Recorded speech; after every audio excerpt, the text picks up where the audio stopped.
Hands down, best part about this microphone. Do you know what it is? What is it? No way does it have a designer. Let me look at it.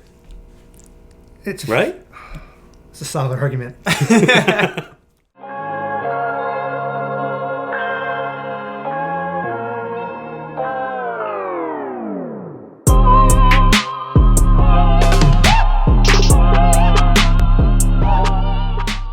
Welcome back to the Dirty Work Podcast. Thank you so much for tuning in. Boys, intelligent design. Yeah. Apologies. Bring it on. Come on. It's time, I think, that we apologize for God. On behalf of God. On behalf of God to you guys. So I just want to clink it and say, sorry. We apologize. We're about to apologize. Should not have done that thing we did. Now, Alex. Yeah. I don't mean I'm sorry, though. Oh, of course not. I'm not sorry for God. Oh, yeah. I'm sorry. We use the word apologize. Let's explain this word for a second. What is this? This word means to what? To make an argument for. So stupid. This is pretty bad, but I love it. Apologetics. Apologetics? Yeah. Yeah. So we are about to talk about, is it unreasonable to assume that a God exists? We're going to talk a little bit more about religion coming forward in the next couple series. So we wanted to lay a little bit of a grounding, a little foundation, maybe you might say, in regards to, what about the atheists? What about the people who say, why should we learn about God if we don't even believe God exists? So we're going to give some arguments here, not necessarily saying that this will prove God's existence to you if, you're doubting, but it will hopefully open up the idea that it's not unreasonable to assume a God could exist. Yeah, and I think that's something that we've been wanting to do as just this podcast is progressing. We're diving into material. I think we've hit some really fun podcast theology, philosophy, diving in deep, but we want to take it back a little bit and say, okay, if you're not coming with the presuppositions or preconceived notions like we are to these topics, you might not really care. Right? We wanted to sort of provide a stepping stone, a bridge to, are the things we're talking about even reasonable? I think you quoted earlier when we were talking about this, but like William Lane Craig, right? Reasonable faith. But we want to show people that, hey, here's the reason, here's a nice diving board, a starting point for what we believe. And it's backed up not just by people saying, like it's a fairy tale, oh, I believe this, just wishful thinking. There's actually some legitimate scholars throughout history, great minds, and some really solid arguments for the idea that maybe there is a designer, maybe there is an order and a fine-tuning to not just our planet, but the universe, the cosmos as a whole. Yeah, that's good. And we're going to, as we progress and do, this will be like a 3-part series, so to speak. I think I'm correct in that. Yeah. So as we do our next 2 videos, and even this one, we'll touch on, obviously, the idea of intelligent design and come at it from a very empirical evidence sort of view and the falsifiability of Christianity. But at the same time, we're going to come at it, as we do with a lot of stuff, philosophically, spiritually, and kind of mesh the two, because I believe you, to do it justice, you should mesh the two. Yeah. And so we're going to do that and really dive into the idea of what it means for God to exist. And what does that mean? Because you might ask, does he exist? But we might say, what do you mean by exist? And you can keep smiling at me all you want, but... unless Danny just covered that. No, I just got a great text, but yes. No, we won't share it with you guys. We won't share it with you. Maybe no. It was from my wife, and it was... Tell her you're working.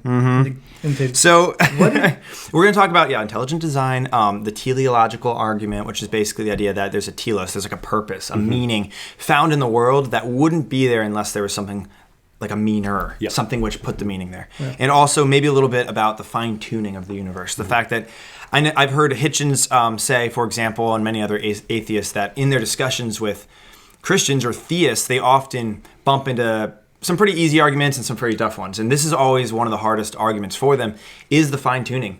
It's very difficult from the stance of Darwinian evolution or strict materialism to come to a universe that is so perfectly fine-tuned that we're talking like it's 1 times 10 to the 63rd. Yeah. Numbers that are so astronomical that you can't even really use them in a metaphor. That's something you're going to see. Like when you're diving into the arguments for intelligent design just across the board, it's like 1 to some crazy exponent, right? Some just really high number. Where it's across the board where I think sometimes people will take the approach of the burden of proof is on somebody who believes in the creator, who believes in the designer. But what we've found through our research, just what I've always sort of been aware of, but this has been a good study to make me dive in and just sort of interact with some of the voices out there a little bit more. The burden of proof, I think, is really on the materialists in this area to sort of, you gotta scoot around the idea of just how fine-tuned this thing is.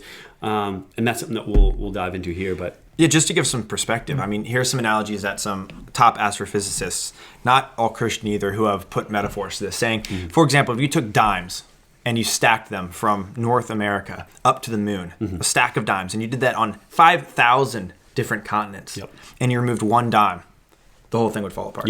Or if you were to take a aircraft carrier in the ocean, right, over 1,000 feet long, and you were to remove one electron from the entire ship, it would fall apart.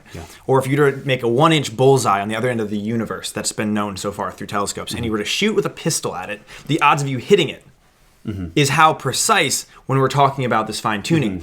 And so, again, there's different reasons for maybe why this is. I would say that our stance is going to be, well, the only way a universe could exist, which is that closely fine-tuned, is if there was something that created it, or something which created it and tuned it, you might say. Yeah, and that's the idea of just talking a little bit about the anthropic principle, which basically the anthropic principle is, I don't know if you guys sort of came into this with your research here, but just the idea of, okay, you're looking at a fine-tuned universe, you're looking at a fine-tuned cosmos. Things like the Earth on its axis, how precise it has to be for us to exist, to float on around the sun in space. Looking at the amount of oxygen, the amount of carbon dioxide in the atmosphere, so on and so forth, things like that. Even when we talk about gravity, we're not all floating around right now. The anthropic principle is the idea that things are so fine-tuned that it wouldn't make sense, and it's so unlikely that we could exist. We can only exist in these very precise circumstances, environment. That's the anthropic principle. One thing that we've been chatting about that's, I don't know exactly when it came about, let's say at least like the last decade, is this multiverse theory that people have formulated. I'd say the new atheists have formulated to sort of combat the anthropic principle. Okay, we get that if things changed by just a small number, we couldn't exist. That sounds like a finely tuned, unique cosmos. But what if there are an infinite number of universes? Then we're not so special. Then we're not so unique. We're one of the infinite, possibly, number of fine-tuned universes. The problem with that is it sounds interesting, kind of. It just sounds kind of weak to me, but some people think it's interesting, right? It's very interesting. But it's a philosophical argument. It's not a scientific argument. So we don't have any empirical facts that there are an infinite number of universes. Okay? You can sit and formulate an opinion that might sound good. There might be it might be a reasonable hypothesis, but we need to sort of, a lot of times when people talk science, it creeps into scientism. And we want to talk about, there's a difference between a philosophy of science and then the hard science. Let's say an engineer is conducting hard science to make sure that the air ducts are properly situated in a building. But a philosophy of science we have to interpret data. We don't just get hard data. All of us have biases, and all of the things we're looking at, whether a Christian scientist or an atheistic scientist, if you are a Christian scientist, fine, I'll let you say that we have a bias. But so does the atheistic scientist, because we are religious by nature. And that's important to keep in mind, that when you're hearing the multiverse theory, it is a philosophical argument. Well, you can say it's a philosophy of science argument, but it's not science in the way that you think of studying the earthworm or something, right? And science itself cannot prove or disprove anything. Scientists are the one, or scientists can't even do that. But science doesn't tell you how a certain thing is. It just points to what a possible cause is.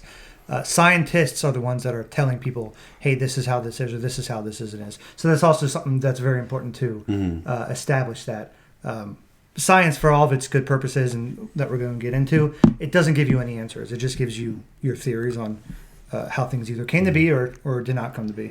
So that's huge. And even thinking just the idea of, let's talk about quantum mechanics or something like that. Quantum mechanics, or whatever we're chatting about that's taking a scientific approach, numbers. it's debatable whether numbers exist in the world or numbers are something that we have and formulate to speak about things going on in the world. So even that's different because it's the vocabulary we're using, it's the reasoning we're using as human beings, it's the philosophy that we come with all of our presuppositions that as a scientist, as a person, a human being, you interpret data. And it's important to keep in mind that a lot of the way the new atheists are speaking about science is the idea of it's scientism. It is your religion of, I mean, you just see break from the social norm and see what happens to you, right? But that's just as a way of being and thinking, regardless of what tradition or religion you come from. You want to be very careful that as a scientist, you're actually taking things and looking at them as objectively as you can, but always being aware of your bias and your presuppositions coming into an argument, because it's not really like people are just looking at the world and, I'm getting hard data, I'm getting hard facts. Raw data like that doesn't really exist because everything is filtered through everything that makes you a human being. You have a lot of presuppositions and preconceived notions. Yeah, that's good. Yeah, it's not like when you put on a lab coat, suddenly all your biases vanish.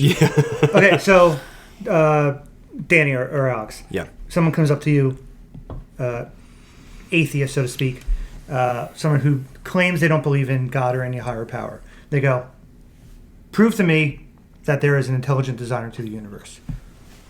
What is your first step to them? What do you say? Simple argument that you go outside and, look at the trees and look at the stars. Tell me there couldn't be an intelligent designer. What do you say?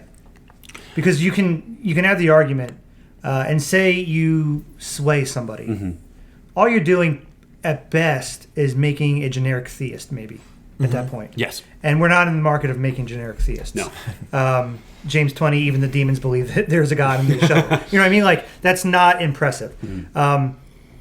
So, and we're going to get to, on a later episode, the Christian God and what that means. So let's not dive too deep into that, right? But what do you say to something like that? Because I haven't had many people... I haven't been able to have this topic with many people too deeply. And even this, we're just going to scratch the surface of the whole thing. Yeah, I think I do see that kind of the argument you said. I know it's not... I mean, I think it's pretty strong, honestly. The argument, I think it's Jonah who kind of says to the Ninevites, like, well, what God are you talking about? And he's like, the God that created the sun. The God and there's something to be said for that, right? Yeah, and that's what you see in Romans 1 with Paul. It's like, it is very clear. And I think you notice a lot of people who live out, like in the, Amazon and stuff, they're very religious people, almost anywhere you go. And one of the reasons is they're out in nature all the time. They're looking up and they're seeing the stars. They're seeing like the Milky Way. They see themselves as part of nature and less separated from it. So if you live in somewhere like New York City, all you're seeing, you hardly even see the sun. You just see the sun reflecting off of other buildings, and it's mostly man-made stuff. You can't even see stars. You live in an industrialized, man-made Christian. You're not really seeing anything authentic or organic around you. Of course, you get really excited by Central Park because it has some trees. But so it's like no wonder you're not sitting there late at night looking up at the stars and wondering if there is a purpose to all this. It's like everything you see was created by someone you know, or by some building or building company. You're just looking at a man-made sky. Oh, exactly. Again, what you're saying is super important here, and keep going with this then, but like it's bringing us back to that idea of, it might be a little bit meta, but understand that you are if you live in New York City, everything going into your brain then, your senses are being overloaded with everything that makes New York City, and makes you a person who lives in New York City. You're getting a ton of preconceived notions, presuppositions, front-loaded into you by living there. And it's where your perception is becoming your reality at that point. Exactly. And again, it's this idea of being able to say that, well, I can just objectively interpret everything going on around me from a very scientific, hardline approach. It's wrong. I just don't see that. Like, again, you're interpreting everything from your industrialized, totally non-organic, man-made structures around you, and it's easy for you to go, well, man must be all there is. Well, that's because all we must be looking at. And I've had this experience myself, like when going to Budapest, for example, and you're in this huge city, all these large buildings, this or that, and you see the huge Parliament building that has like 650 rooms. And it's so impressive. And then you go up on this mountain that's like right next to the city. And suddenly the city is like this little thing down in the valley. And you see the entire expanse. You see the sky and the massive Danube River running through it. And you suddenly realize how small these things really are. Like if you're in an airplane flying over New York. And you realize that we are held within something so much larger than the city itself. And I think one of the early fathers, Theophilus, kind of describes it like a pomegranate. And it's like, if you're a seed in the pomegranate, you're not going to understand necessarily where you are, and you aren't going to understand God because God is outside. You know what I mean? Mm-hmm. And so you're almost like held within the fruit itself. And sometimes when you are in like such a small microcosm like that, you don't really get that bird's eye view to see where it is into which we exist, if that makes sense. But absolutely. Yeah. It's good. So let's explore a little bit more. We can talk about evolution, which I know we want to talk about, and obviously that's the counter argument for everything intelligent design. It's evolution. But let's talk a little bit more, if we can, and stop me if maybe I'm getting too far ahead of myself and we want to save this for an episode. But let's talk a little bit more about intelligent design and maybe the arguments for that, while still keeping it kind of surface level and not diving too much into the idea of our belief and how that points to a Christian God. And what I've been really finding interesting is I was reading a quote from a couple different people, but specifically a guy named Anthony Flew, who I'd never really heard of before this. I don't know if you guys have or not. No. No name, whatever. Never heard of him. Apparently not. He was a notable philosopher of religion. And this is a guy often cited from what I've been studying by Christians who make an apologetic, who deal with apologetics, and they try to come at it. They try to approach intelligent design and say, "Hey, this clearly points to the Christian God." We're going to get to that in another episode, so I won't dive too deep into this. But I thought this was a very interesting thing. He was, again, philosopher of religion who always argued against the existence of God. Did this for decades, and near the end of his life, Flew he basically just changed his whole tune, and he became a believer in God because of philosophical, which we've talked about, and scientific arguments for God. So both arguments were coming at him. And he was quoted in saying this, I believe in a book called, I think he wrote a book called There Is a God at the end of his life. Classic. Upset the atheist scientific community a lot because I guess he was notable. And he said, "I now believe that the universe was brought into existence by an infinite intelligence. I believe that this universe's intricate laws manifest what scientists have called the mind of God. I believe that life and reproduction originate in a divine source. Why do I believe this, given that I expounded and defended atheism for more than half a century? The short answer is this. This is the world picture, as I see it, that has emerged from modern science." So even there, he's coming at it from this point where, hey, I argued against this, but even science itself is saying that, hey, there is an intelligent designer, which is really pretty cool. Notably, he did not become a Christian, or at least profess to becoming a Christian. So at best, he became a deist. Nice. An agnostic deist. Yeah. But still, it's something interesting that... Hey, it's a step in the right direction. He acknowledged this whole thing. And I think, just real quick, you're touching on, why did I espouse this belief? Like, why am I changing my tune now, after all of these years? One of the just simple answers, I think, is because people are going to lose their jobs. Modern science is practically an economy, and if you're going to deviate from the norm, you're not going to get your funding. And I think if you, just as a person, take it upon yourself to just dive into some of these principles, dive into a lot of prominent figures out there now who aren't Christian, aren't religious, you're going to see them really question these long-held norms, because it takes about a generation. You need the old people to die off. And then the new people take over. Yeah. And those things aren't questioned anymore. And I think what we're seeing, we really saw new atheists, like with the Hitchens and stuff. Oh, yeah. Rest in peace. We saw Hitchens. Great guy. Yeah. New he really was. He was intelligent. He was an intelligent guy. One of the most witty guys. I loved watching him. Yeah. Oh, yeah. He slammed the Clintons. He really did. Dude, he could. And that's why I loved him. But I think the new atheists really thrived in late 90s, early 2000s, that sort of thing. I do think that the shift is coming, where what we're experiencing as people is a little bit, people really interested in the other, the supernatural, the preternatural, whatever you want to call it. I think sometimes it floats into a little bit of the new age. It's like spirituality without any grounding.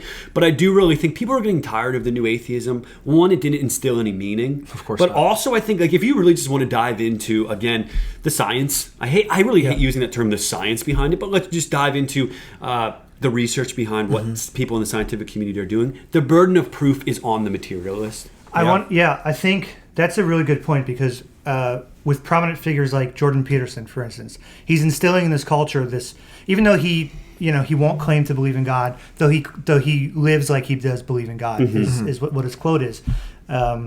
which is cool. Take it for what you want. But people like him, Sam Harris, for us, maybe some less notable figures in the mainstream, but still just as prominent, like Pajot, other people who, though he would claim to be a believer. But Jordan Peterson, for the people that probably know him the most, he's brought about this new wave where New Age, or the new wave atheism, they really played their hand too early and way too heavy, right?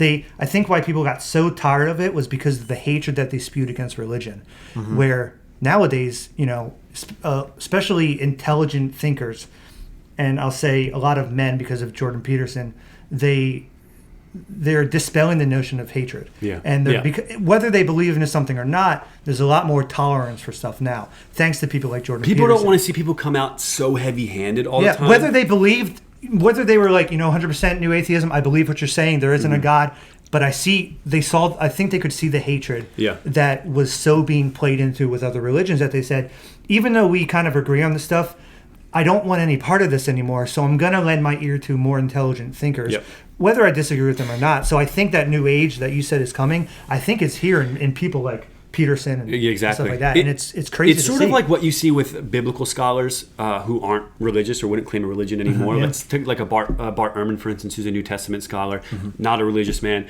He used to be a Christian, I believe, at one point. And I remember listening to an interview with him. I think it was on Sam Harris's show, Waking Up. Could be wrong. I believe so. And Bart Ehrman will say that there are these inconsistencies in Scripture, really diving in. I mean, he's taking a very surface level. I mean, it's not hard to dismiss him. It's just not from his approach, right? But I remember him saying on the podcast, I believe Sam Harris asked him, why aren't you a Christian anymore? Is it the inconsistencies that you believe you found in Scripture? Is it this? And he said, in the end, not really. They're nothing that really bothered me so much. Nothing that maybe, in his words, let's say, nothing you really couldn't work around. Even that's not how it seems in his public debates a lot. But he said, what bothered me was the problem of evil. There's evil in the world, and it may be hard to believe in God.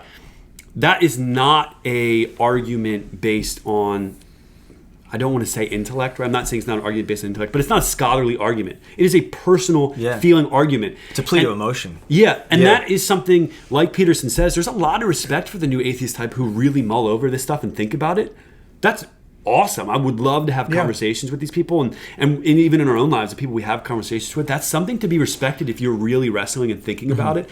But in the end, what comes of it a lot, it isn't that, well, again, the burden of proof is on them. I think a lot of people know there's a lot that intelligent design is a force to be reckoned with.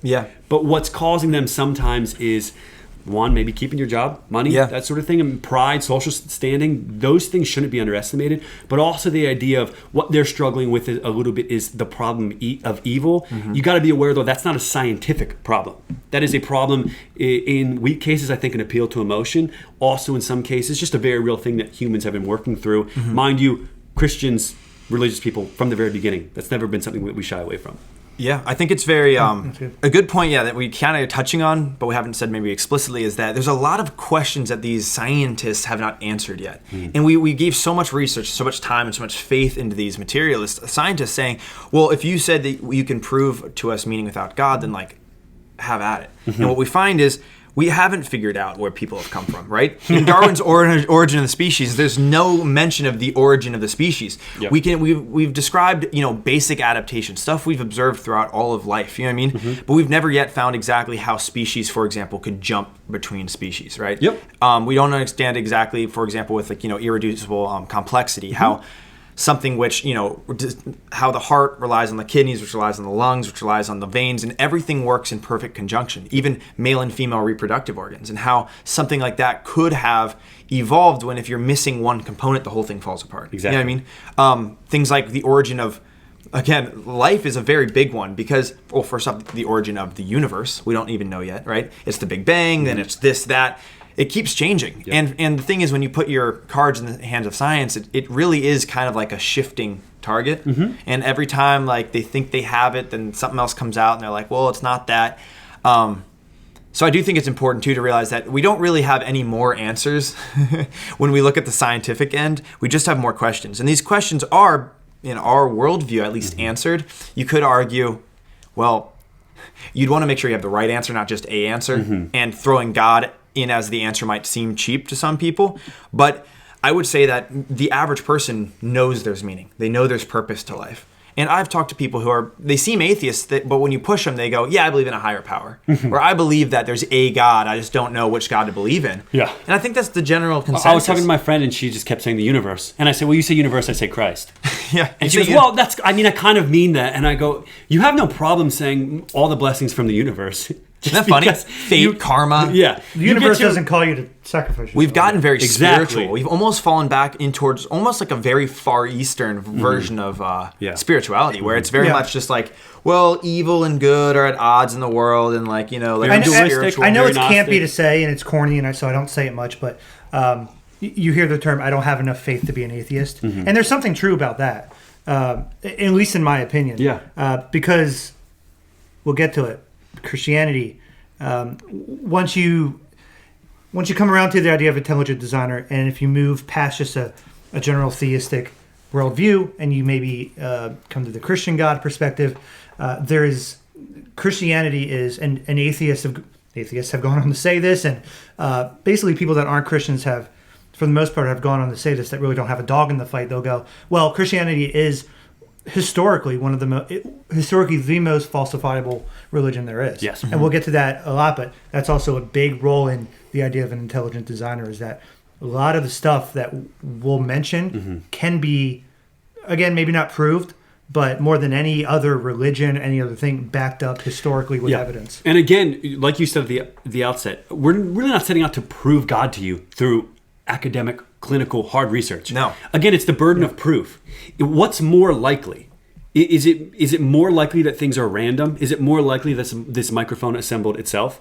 Or is it more likely that it has a creator and a designer? Like, that's all I really care about, is the burden of proof. There's way more burden of proof on the atheist materialist. It just bodes well in my favor, pretty much. Yeah.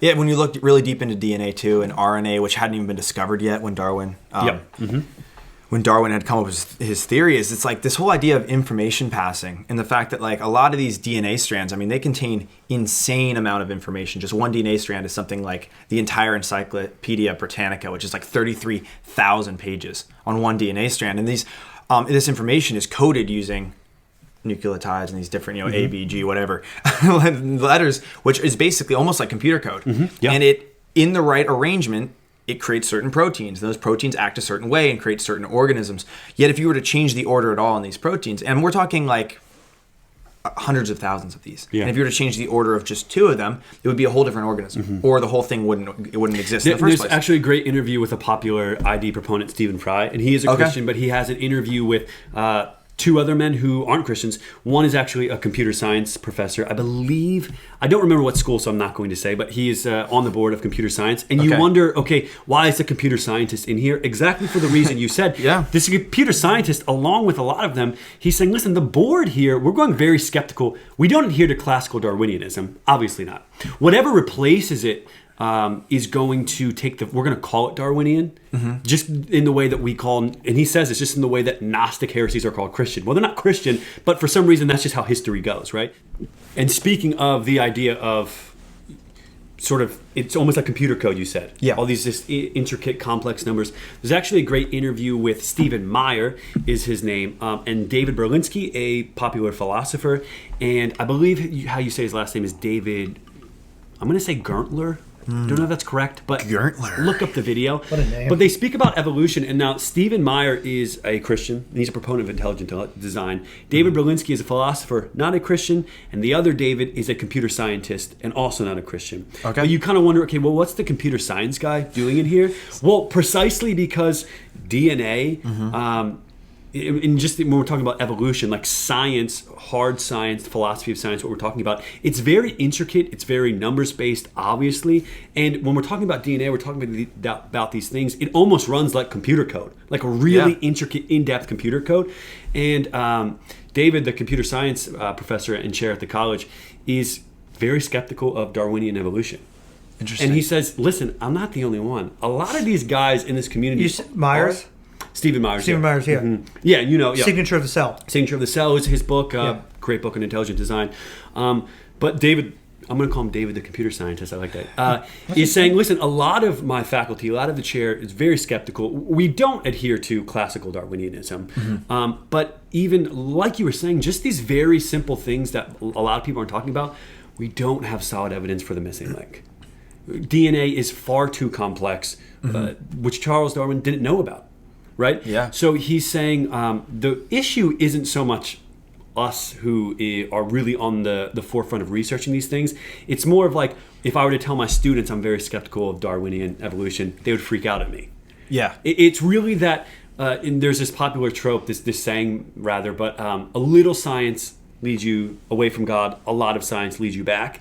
And it's just this idea of, if you get a little bit of knowledge, you can puff up. You get a lot of knowledge, you become more humble a lot. It's the same way with science. I found the same thing with my own faith, growing up Christian, but then taking time where I kind of started reading the atheists and starting reading philosophy and psychologists and Jung and, Rogers and all these people. And I ended up noticing my faith like dwindling, and I became more and more atheistic in my thought life.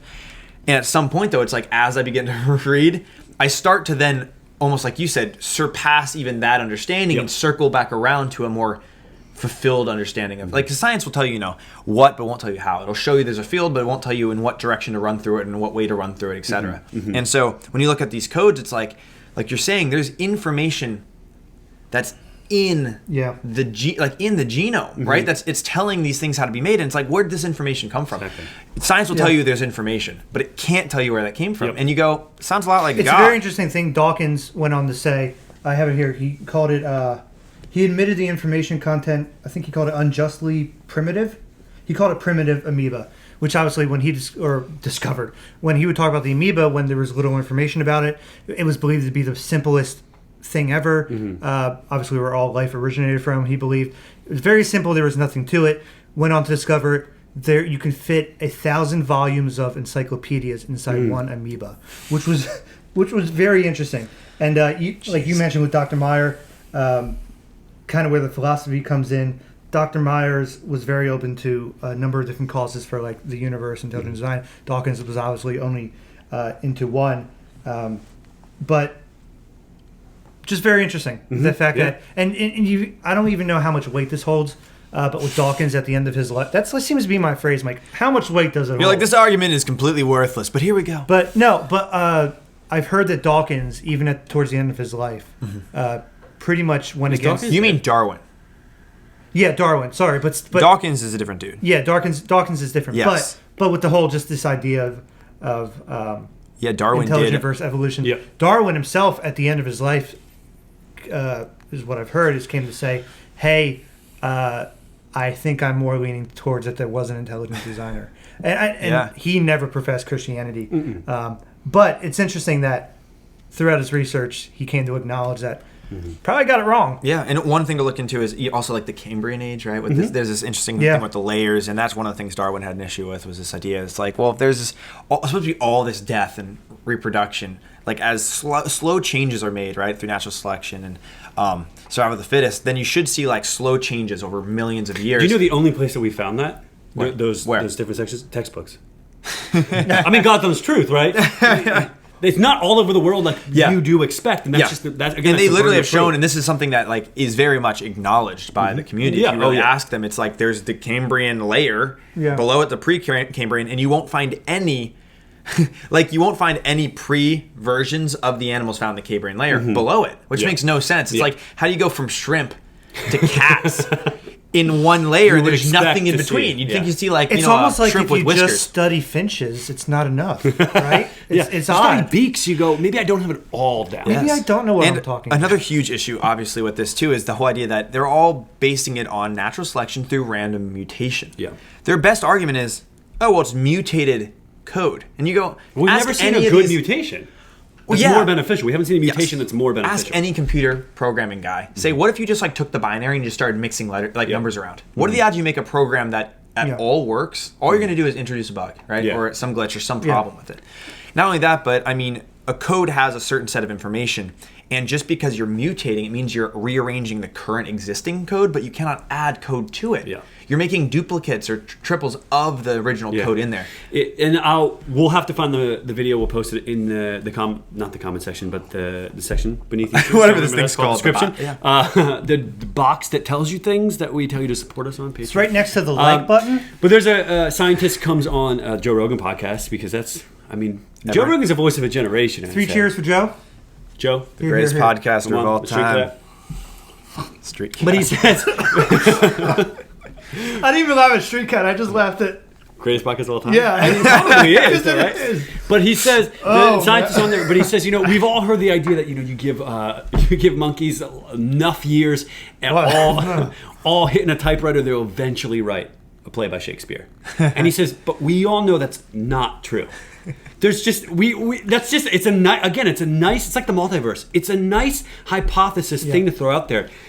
It doesn't mean it should be gaining so much steam or you should be giving it so much weight. And there's a great episode by The Simpsons where it's like you just flash back and you're just seeing these monkeys do whatever, and then the guy takes the paper because we finally got it, and he reads it. And it's one letter off, and he goes, "Damn it!" And it's that idea that it's not going to happen, guys. You can say if we give the monkeys 2 billion years, they will write the Book of Genesis. Yeah, it's not going to happen. Yeah, how ridiculous does that sound? Yeah. Also, real quick, that video with Stephen Meyer, Hoover Institution are the ones who published it. If you want to look it up, great video to watch. Yeah. But no, I was just saying with the whole amoeba thing, to believe that 1,000 volumes of encyclopedias happened by chance is like saying the Library of Congress happened because the printing shop exploded down the street. It's like, a tornado is not going to assemble this microphone. Yeah. You can say it if you want, but most people are going to laugh at you. And no amount of time will do it. And then they say it happens by chance. Chance isn't a force. Chance is it's metaphysical. It can't create. You know what I mean? You need a force in the first place. Yeah, it's interesting. It's an interesting theory.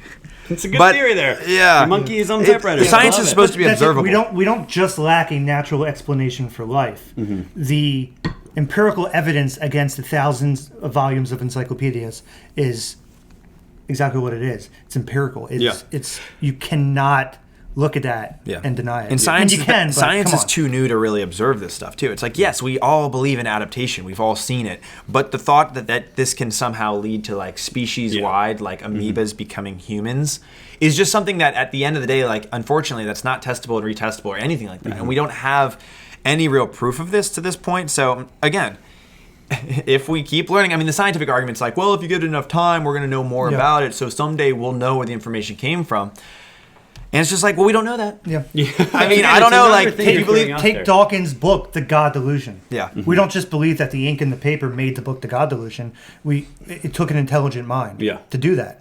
And so you can't... Bottom line is everything we observe that has a function, has teleology, has an end goal that is successful, that is working the way it should, we know is created by somebody. Random things generally aren't that great. If I throw paint... Is that who Picasso is the guy that throws paint? Oh yeah. No. It's what's his face? Splatterman. Picante. Pico de Gallo. It's Splatterman. It's Pecan Pie. Jackson Pollock. Yeah, there you go. Pollock. I'll splatter you like Jackson Pollock. If you throw paint at a canvas, yeah, it's not the Starry Night. And we don't need to pretend it is. Don't call it art. I'm not buying it for $1,000, Genevieve. So and if you did it 1,000 times, or it's not getting better. Million it's not going to get the Starry Night. There's not going to be a single time out of 6 billion. You could do 1 times 10 to the 64th, 7 trillion times, and you will not accidentally splatter Mona Lisa. We all know this too. In our everyday lives, everybody knows this. We then make exceptions for the cosmos as a whole, and we go, yes, but that's the one that couldn't be it. Okay, well, people used to not believe that there was a starting point to the universe. Well, now we know the universe started. It might go on forever, but we have a starting point. Well, what started it? Well, it was the Big Bang, single-cell organism, whatever you want to call it. Cool, call that thing God. It's really not you don't have a better idea. Either the universe is eternal or God's eternal. It's at the end of the day, you're still going to have to make a choice. It's either the universe created itself and everything in it, or God created the universe and everything in it. You know what I mean? And you don't necessarily have to have an explanation of the explanation to assume that one explanation is the best. Again, it sounds less silly. We're not talking about an old man on a throne who throws planets or throws energy, matter in his canvas, and like he's Jackson Pollock, and then boom, we get the cosmos. That's not the being, that's not the God that we're speaking of. Mm-hmm. And I think that's one thing to keep in mind as well. Just the caricature of God that many new atheists paint is, again, the flying spaghetti monster type thing. Sam Harris, when he writes to it, like a letter to the Christian nation. Yeah. Unfortunately, there is a large percentage of fundamentalist Christians who believe in a very more Epicurean evangelicals than they pagan version. Almost, not that the God they believe in is pagan, but almost like a more pagan representation, like a medieval painting of God. Like he's actually some guy out there sitting outside the world, like forming it, holding it like this. Like we don't believe in that. It's not like Atlas with the world on his back. We all know that's turtles. There it is. All the way down from the planet. The Earth is on turtles, guys. Yeah. So keep going. I'm looking it up. It wouldn't be a dirty work episode if we didn't have a father's quote. Yeah. And I don't want to. I mean, not to open a can of worms here, but I also am. I don't want to get heresy. I'm not saying this is necessarily okay to believe if you are a Christian or not, but I would say that I personally wouldn't have my faith shattered if I found out evolution was true. Mm-hmm. Like that's how I personally feel when you read Genesis, all I would say is it's not a science book. So it is important though to step back and realize what it is. This is a theology book, a book telling us who made us, why he made us, and how we're supposed to live in this world. But I would say that it is important also to recognize when you read Genesis that while there's certain things which are definitely literal, you also have to be careful drawing too strict literal scientific meanings. Mm-hmm. So like I said, use the classic example I always use is when Rome, right, with Galileo and Copernicus, those people, when they're like, oh, the earth revolves around the sun, and the Roman church excommunicated him because they said, no, Jesus says the sun rises and falls. Mm-hmm. Or when Moses, right, when he stops the sun. Mm-hmm. But you're going, well, that's just a misreading of the Bible. You know what I mean? And so sometimes you do have to be careful, you know, when you read Genesis and it's written in poetry at the beginning, you do have to be careful not to necessarily... I would agree with you, know right now. I agree with you right now. I might change my mind in a couple weeks and just frickin' we'll yell and duke it out and stuff. Well, all I'm saying is if I found out for a fact evolution was true, I'm not saying that would like destroy my faith in God. Yeah, it wouldn't. What matters is there is God. There is a God who formed all the things and sustains all the things. Which I have more theological. Well, I have scientific issues from what I've researched so far and people I've listened to. Do we want to get into this? Darwinianism, right? But it's interesting. Maybe not. Maybe because I would disagree with what you both are saying. That I would count out all of Scripture. I would if macroevolution was proven to be true, because I don't think you can. I don't think you could, based on the Old Testament, I don't think you could hold a view anymore about anything really. Because I think it was Frank Turek from Cross Examine, and he's big into the empirical evidence. And someone asked him, if evolution was true, would you believe, or would it shake your faith in God? Basically, he said, no, it wouldn't shake my faith in God, because even if evolution is true and what is said in creation or what is said in the Old Testament is no longer an error, that doesn't change the fact that Jesus rose again. And my first thought is, for me, it completely changes that, because if I can't trust anything in the Old Testament, I certainly can't trust anything in the New Testament. Yeah. The Old Testament's only credible because of the Old Testament. It's a whole other topic, right? But that's just to say, like that. I'm simply, to me, that shakes me a little bit more. Yeah, I'm simply saying that I love Christ. Cool, man. So, you know what I mean? Awesome. So, like, if evolution is the way that he wanted to do it, whatever, man. I'm just kidding. I'm just saying the book is the book of redemption. People that can't take Genesis literally don't believe in a big enough God. I'm the type that says God can do it however he wants to, but efficiency is only a thing if you take time into consideration, right? So for humans, it's always a matter of like, well, why do it in 7 days? You should do it in 7 days instead of a million. It's like, well, if you're outside of time, if you're infinite, you can do whatever you want. Mm-hmm. You can take 2 million years to form the earth. You know what I mean? If you're God, because you're outside of time, and time isn't something which you're, paying attention to in that sense. You know what I mean? Mm-hmm. So I'm just saying the Bible is a book about redemption, is a book about the way in which God interacts with his creation and those who he loves. And at the end of the day, if you read, God created the heavens and the stars. Like if you read Genesis 1, Adam and Eve are created last. If you read Genesis 2, they're created first. Yeah. Well, what order did he create it in? I thought it was supposed to be a scientific explanation. No, it's poetry. And so much of it goes into the way that, this is a whole other thing, but so much of it goes into the way the Hebrews wrote stuff. They didn't write it in a linear fashion for us. They, like you said, they wrote it in more poetic terms, where not just because it was written first means it happened first. That's a big thing to remember too. But that's a whole other episode in its own right. But I can't find what I was going to say about the church father. It could have been Augustine, could have been Athanasius. It was the guy with an A. But his big thing was he didn't see the need to ever he didn't see the need to question Genesis or question anything about creation. He just said, whatever God, kind of what you said, whatever God chose to do, that's what God chose to do. You might be Augustine, I think. Probably Augustine. Yeah.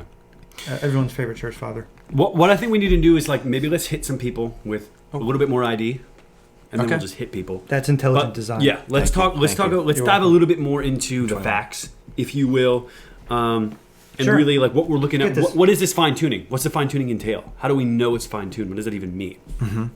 One thing that I want to touch on real quick is the anthropic principle. Bring it back, like we mentioned a little bit earlier. So, like I said, the anthropic principle is this idea that everything's fine tuned. We exist. That means there must be a creator. It's so unique that it's like this, that everything's lining up, that for us to exist, that it must not be on accident. To counter that, there's the weak anthropic principle, which is the idea of, well, okay, I understand that, but we exist, so maybe we only exist because things happen to line up that way. Yeah. Okay? But to counter then the weak anthropic principle, it's sort of a category error, because what you're looking at is not really like pitting the two anthropic, the strong one, if you will, and the weak one against one another. It goes back to the burden of proof and what is more probable, right? So it's a category error. So to think of a really simple way of breaking down a category error, it would be like looking at a beautiful mountain range, and then you have a map of that mountain range. And you'd say, isn't it amazing that this mountain range exists because I have this map? And you go, no, the map exists because of the beautiful mountain range, and it's a way of which that we can navigate it and describe it. That's called a category error. That's a very obvious one that we could all recognize.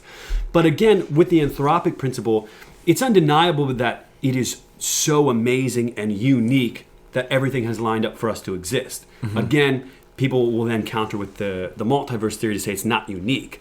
But without a doubt, it's amazing. And since we can't empirically prove the multiverse theory, it is currently unique. So then it just goes on the burden of proof and what's more probable. Well, it's so highly unlikely that all of it's random, not put in place by, if you want to call it a first mover, for things to line up the way they are, that the burden of proof again lines up on the people who don't want to accept that the possibility of a designer, of a creator, is highly likely or probable. Again, what you want to focus on is, and this is not like, you want to focus on so you can catch people in it, but just so you can think well. Again, it comes back to the burden of proof and what's more probable. Without a doubt, intelligent design, and when we say that, just the idea that things aren't completely random, there's somebody setting these things in motion, that's highly more likely. Again, it's like 1 to the ridiculous exponent all across the board. And that's something that it's great to dive into. It's something that through this series that we're doing, I've actually gained a lot more interest in. But again, something I'm realizing is it again comes down to the burden of proof. It's far more likely for the designer, for the creator, for the first mover. Yeah. I mean, this is everything from there's a lot of universal constants like gravity and et cetera, which if you were to shift slightly, the whole thing would fall apart. We'd be crushed or we'd float away, or we'd get sucked into the sun. If our planet was, any smaller, we wouldn't have a molten core. Or if we were made of gas, like Uranus or Saturn, for example, or Jupiter. And everyone knows it. But we would not even be able to stand on our planet, or if our atmosphere wasn't the right concentration, we'd be, the UV rays, 95% of UV rays are blocked. By our atmosphere. If that wasn't the case, we'd die from cancer very, very quickly.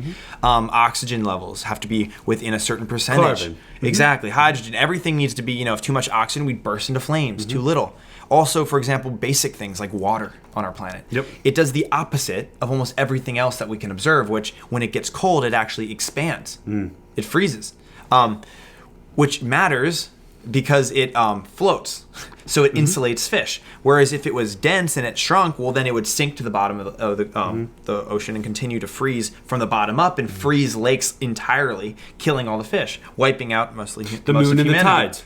If we didn't have that gravitational pull, our tides would be effed up. We're all drowning. I mean, it's very simple. The speed of light, it's insane. Yeah. Again, so what it goes back to again is the burden of proof. It's far more likely for the designer, far more likely for the creator, and that's what we are interested in setting up. Is it's very credible to believe in a designer, without a doubt. We can say that objectively. That's not necessarily going to lead people to the Christian God. Sure. We are going to do that on the second episode of this series. We're going to lead you to the Christian God. Right, but just to say that there is a designer, there is a creator, in the very just common sense, very real world thing, again, like we spoke about things having an end goal, a teleology, a telos, a goal, but also just diving into the research, it's very evident that it's not a ridiculous theory. It's not some fairy tale wish fulfillment, flying spaghetti monster. This is a credible theory, should be taken as such, and honestly is taken as such by a lot of prominent scientific figures. Yeah. It's just that it takes a while to filter that down, and so you have a lot of like angry atheist boomers or something saying, no, you know what I mean? Okay, boomer. Yeah. And that's the problem. But I mean, really dive into it. It's fully credible. Even when they talk about, you'll see like dark matter and dark energy. This idea, it's like, okay, so the universe is expanding, but it's not just expanding at a constant rate; it's accelerating. So something has to be repelling it, right? So it has to be this dark energy, right, or which is repelling the universe. But then also things are holding together. Right? We have planets and galaxies, which are not just like collapsing in on each other, but still not just blowing apart, and so therefore there must be this dark matter which is holding it, etc. It's like, dude, like we don't know what this is. Like you're just describing what you see. It's almost like wind. We assume wind exists when we see, well, we can look at particles moving and stuff, which I guess it is wind, but wind is basically just the movement of particles.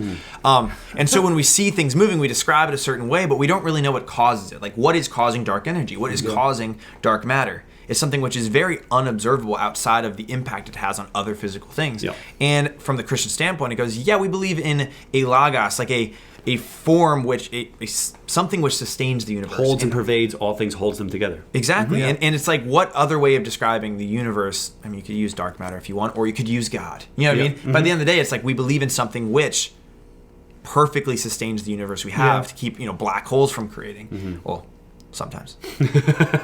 Terrifying. At least that'll be great to get into, because the Aquinas, his 5 proofs of God, which we'll get into in the later episodes, but his big thing was, okay, say the universe exists. Why is it necessary for the universe to exist? And that's a really, really cool thing to get into, because he gets into the whole cause and effect argument about it. And he goes, whatever exists that does not have to exist requires an explanation. The physical universe does not have to exist, therefore the universe requires an explanation. The explanation for the universe is, by definition, God, therefore God exists. It's a huge thing, there's a lot more to it, but it's a really interesting thing to not only think about, okay, does it exist, why does it exist? Yes, what's the telos? Yes, so it's good stuff. Anything else we want to add? I mean, there's a lot because we can keep going. Because we can keep going on. Yeah.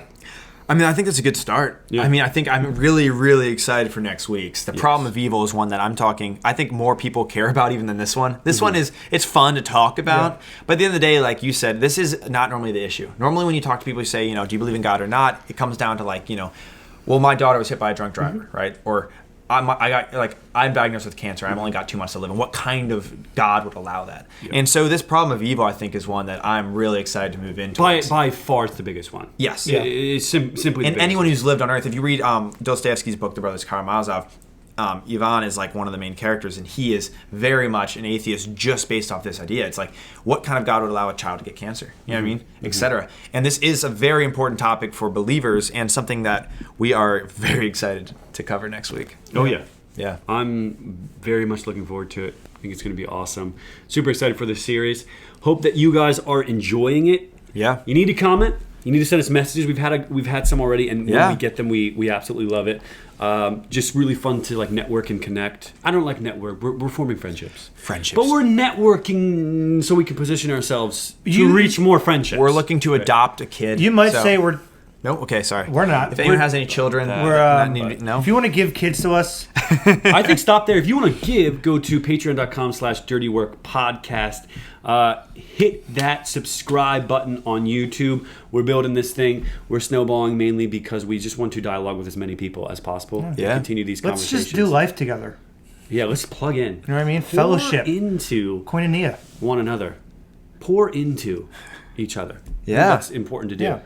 We want to touch you guys. We want you to touch us. And I'm pretty sure they've touched me too. Yeah. Hit us up. Thank you so much for watching. We're looking forward to coming at you next week. Until then, be a good member of the Dirty Work family and listen to your elders.